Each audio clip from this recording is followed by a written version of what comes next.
আসসালামু আলাইকুম। Welcome to our channel স্বাধীন পাঠশালা। অষ্টম শ্রেণীর শিক্ষার্থী বন্ধুরা, আশা করি তোমরা সকলে ভালো আছো। আজকে আমরা অবস্থান মানচিত্রে স্থানাঙ্ক জ্যামিতি এই অধ্যায়ের 146 পৃষ্ঠার অনুশীলনীর 6 নং অঙ্কটা করব। দেখো 6 নংয়ে কি বলেছে, তিনটি বিন্দুর স্থানাঙ্ক a -2 1, b 10 6 এবং c a -6 যদি এ বি সমান বিসি হয়, তবে এ এর সম্ভাব্য মানসমূহ নির্ণয় করো। এ এর প্রতিটি মানের জন্য গঠিত এবিসি ত্রিভুজের ক্ষেত্রফল নির্ণয় করা। দেখো এখানে আমাদের তিনটা বিন্দু দেওয়া আছে এবং বলা আছে এ বি সমান বিসি।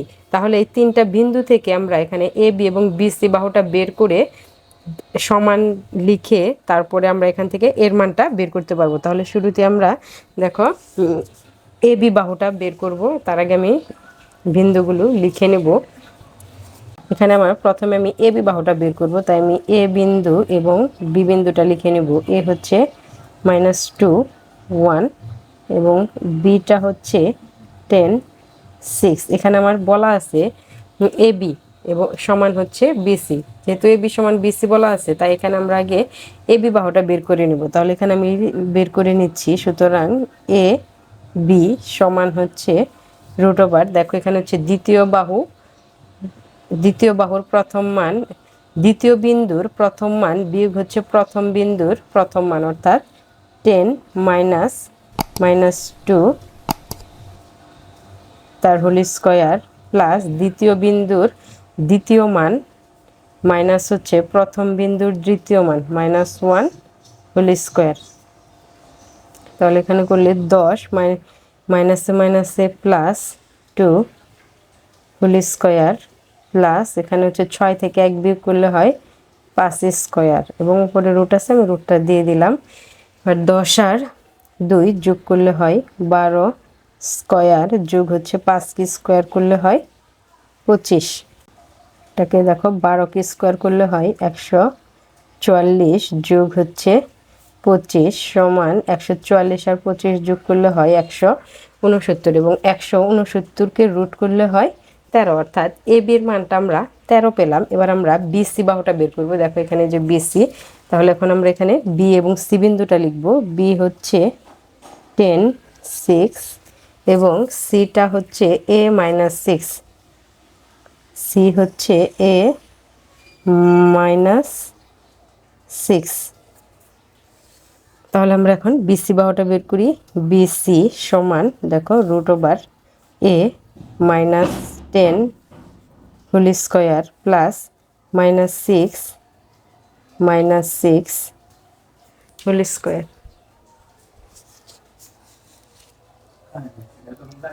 সমান দেখো এখন এটাকে আমরা a - b হোল স্কয়ারের সূত্র দেব। a square -2ab into b square plus এখানে -6 আর -6 যোগ করলে হয় -12 হোল স্কয়ার। যদি ক্যালকুলেশন করি, এখানে a স্কয়ার -20a প্লাস 10 কি স্কয়ার করলে হয় 100 যোগ -12 কি স্কয়ার করলে হবে 144 সমান দেখো এখানে আমরা রুটটা দিয়ে দিলাম। a স্কয়ার -20a প্লাস দেখো 100 এবং 144 যোগ করলে হবে হচ্ছে আমাদের 244। তাহলে দেখো আমরা বিসি বাহুটাও বের করে ফেললাম। এবার এখানে কিন্তু দেখো আমাদের প্রশ্নে বলা আছে এ বি সমান বিসি। তাহলে এখানে আমি প্রশ্ন মতে লিখে বের করব এর মানটা। প্রশ্ন মতে এ বি সমান হচ্ছে বিসি। তাহলে এ বিটা হচ্ছে আমার 13 এবং বিসিটা এখানে আমরা বের করেছি হচ্ছে √a স্কয়ার -20a প্লাস 244। এখন রুটটা তাড়ানোর জন্য আমরা ওই পাশে বর্গ করব, অর্থাৎ 13 square √a square -20a plus 244 whole square.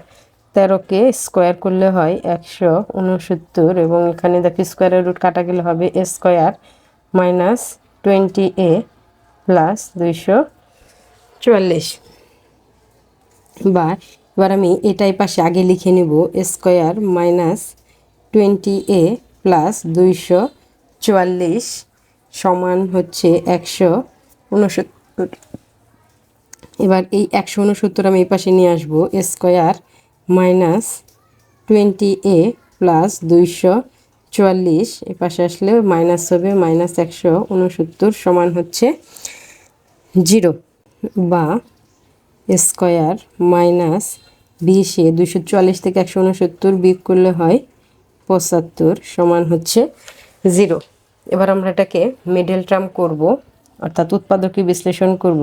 Square আমরা জানি মিডল টার্ম করার সময় প্রথম আর শেষে একই থাকে, মাঝখানে সংখ্যাটা আমরা চেঞ্জ করব। সেটা কিভাবে, এই 75কে আমাদের এমন দুটি সংখ্যা দিয়ে ভাঙতে হবে যাতে ওই দুটা সংখ্যা গুণ করলে 75 হয় এবং ওই দুটা সংখ্যায় যোগ অথবা বিয়োগ করলে আমাদের 20 হয়। যেমন এখানে আমরা নিতে পারি হচ্ছে 15 আর 5। আমি এখানে একটু রাগ করে তোমাদের দেখিয়ে দিচ্ছি। দেখো নিলাম হচ্ছে 15 আর হচ্ছে 5। দেখো -15 আর হচ্ছে -5 নিলাম। দেখো -15 আর -5 গুণ করলে মাইনাস মাইনাসে প্লাসের 75 হয় এবং -15 আর -5 করলে হয় হচ্ছে -20। দেখো এখানে কিন্তু আমার এটা কিন্তু হয়ে গেল, -20ও হয়েছে এবং প্লাসের 75ও হয়েছে। তাহলে এখানে আমি নেব হচ্ছে মাইনাসের 15a মাইনাসের 5a প্লাস 75 সমান হচ্ছে 0 বা এখানে a কমন নিলে হবে a মাইনাস 15 আর এখানে -5 কমন নিলে হবে a মাইনাস 15, অর্থাৎ 5 দিয়ে 75কে ভাগ করলে 15 হয়। তাহলে এবার আমি অপর পেজে চলে যাব। দেখো এটাকে যদি আমরা লিখি এখানে, এখানে হচ্ছে আমার a মাইনাস 15 আরেকটা হচ্ছে, দেখো এই পাশে আমি একটু দেখিয়ে দিচ্ছি, এখানে a মাইনাস 15 এটা দুইটা থেকে একটা কমন এবং আরেকটা হবে a মাইনাস 5। তাহলে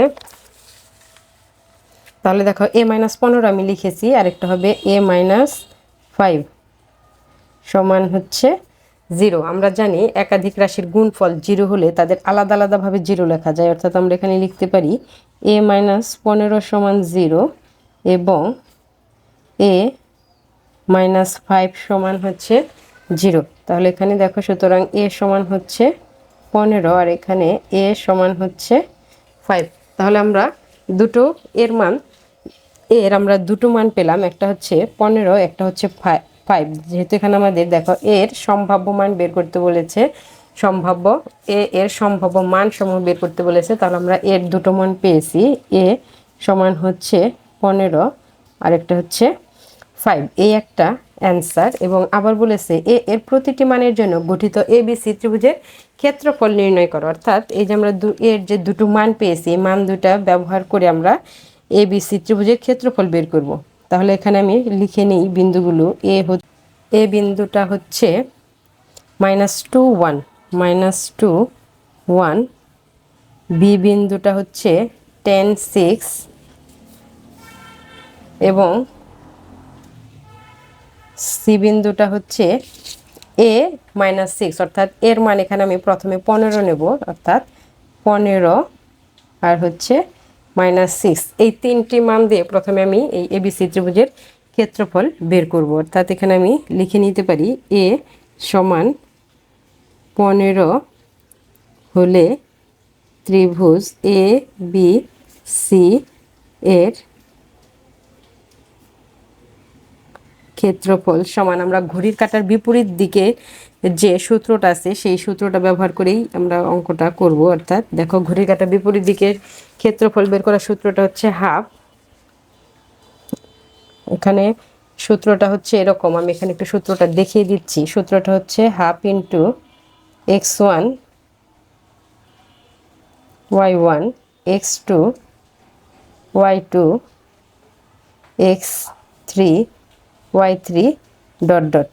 এই হচ্ছে আমার তোমার ঘড়ির কাঁটার বিপরীত দিকে ক্ষেত্রফল নির্ণয় করার সূত্র। তাহলে এই সূত্রটা ব্যবহার করে আমি ক্ষেত্রফল বের করব। অর্থাৎ দেখো এখানে আমি 2 - 1, অর্থাৎ এখানে আমি দেবো হচ্ছে -2 1, তারপর আবার হচ্ছে 10 6 পরে হচ্ছে 15 - 6 এবং আবার প্রথম মানটা আমাকে এখানে আবার লিখতে হবে -2 1, অর্থাৎ এখানে ডট ডট দেওয়ার পরে এখানে সূত্রটার একটু শেষ আবার আমরা এখানে দিয়ে দিব x1 y1। এই হচ্ছে সূত্র। এবার আমরা অঙ্কটা করে ফেলি। দেখো হাফ, প্রথমে আমরা এইভাবে গুণ করব। দেখো যেখানে আমি সূত্রের মধ্যে একটু দেখে দিই, প্রথমে আমরা এইভাবে গুণ করব, তারপরের বার আবার আমরা এইভাবে গুণ করব। তাহলে দেখো প্রথমে আমি এইভাবে গুণ করব, -2 আর 6 গুণ করব। -2 আর 6 গুণ করলে হয় -12, প্লাস আবার 10 আর -6 গুণ করলে হবে -60, আবার 15 আর 1 প্লাস 15 আর 1 গুণ করলে হয় 15। আমরা যখন নিচের থেকে উপরের দিকে গুণ করব তখন আবার আমাদের সূত্রের মাইনাস হবে, অর্থাৎ -1 আর 10 গুণ করলে 10 হয়, 6 আর 15 গুণ করলে 90 হয়, এবং এখানে সূত্রের মাইনাস হবে -90, মাইনাস মাইনাসে প্লাস এবং সূত্রের মাইনাস, 6 দুগুণে 12। তাহলে এখানে আমরা দেখো লিখতে পারি হ্যাঁ। দেখো সবগুলো যদি আমরা ক্যালকুলেট করি তাহলে হয় হচ্ছে, দেখো এটুকু আমাদের যোগ বিয়োগ করলে হয় -169। যেহেতু এখানে পরম মান আছে, আমরা জানি পরম মানের ভেতরে সবই ধনাত্মক মান হয়, অর্থাৎ আমরা লিখতে পারি 169/2। যেহেতু ক্ষেত্রফল বলেছে তাই বর্গ একক। তাহলে দেখো এর মান 15 হলে ক্ষেত্রফল হয় 169/2 বর্গ একক। এবার a = 5 হলে আমরা বের করব। আমি এখানে আবারও বিন্দুগুলো লিখে নিই। a হচ্ছে -2 1, b হচ্ছে 10 6, আর c হচ্ছে 5 -6। তাহলে এখানে আমরা a = 5 হলে ত্রিভুজের ক্ষেত্রফলটা বের করব। ত্রিভুজ ABC এর ক্ষেত্রফল সমান হাফ। সেমভাবে ঘড়ির কাঁটার বিপরীত দিকে সূত্রটা ব্যবহার করে আমরা করব, অর্থাৎ এখানে লিখব -2 1, 10 6, 5 6 -2 1 করি হাফ। এখানে এইভাবে আমরা গুণ করব, -12 প্লাস মাইনাসে -6 10 60 প্লাস 5, আবার হচ্ছে সূত্রের মাইনাস উল্টা দিকে যাব, 10 -5 6 30 মাইনাস মাইনাসে প্লাস আর সূত্রের -12 হলো হাফ। দেখো এটাকে যদি আমরা ক্যালকুলেশন করি তাহলে এখানে হয় হচ্ছে -119। যেহেতু পরম মান আছে তাই ঋণাত্মক মানটা আমাদের ধনাত্মক হয়ে যাবে, অর্থাৎ আমরা এখানে লিখতে পারি 119/2 বর্গ একক। তাহলে দেখো এ এর ভিন্ন ভিন্ন মান, অর্থাৎ এ এর দুটো মান ব্যবহার করে আমরা দুটো ক্ষেত্রফল পেয়েছি। প্রথম a = 15 হলে ক্ষেত্রফলটা হচ্ছে 169/2 বর্গ একক, এবং a = 5 হলে ক্ষেত্রফলটা হচ্ছে 119/2 বর্গ একক। তাহলে দেখো এই যে আমার যে 6 নং অঙ্কটা আমাদের করা হয়ে গেল। তিনটি বিন্দুর স্থানাঙ্ক এত দেওয়া হল a b c, এবং যদি a b = bc হয় তবে a এর সম্ভাব্য মান, a এর মান আমরা পেয়েছি হচ্ছে 5 আর 15, এবং a এর প্রতিটি মানের জন্য গচ্ছিত ab ত্রিভুজের ক্ষেত্রফল এটাও আমরা পেয়েছি। 5 হলে আমরা পেয়েছি 119/2, এবং এর মান 15 হলে পেয়েছি 169/2 বর্গ একক। অষ্টম শ্রেণীর শিক্ষার্থী বন্ধুরা, আশা করি তোমরা সকলে বুঝতে পেরেছো। আমার ভিডিওটি যদি তোমাদের ভালো লাগে তাহলে একটি লাইক করবে, এবং আমার চ্যানেলে নতুন দর্শক হলে অবশ্যই সাবস্ক্রাইব করবে। ধন্যবাদ সকলকে। আসসালামু আলাইকুম।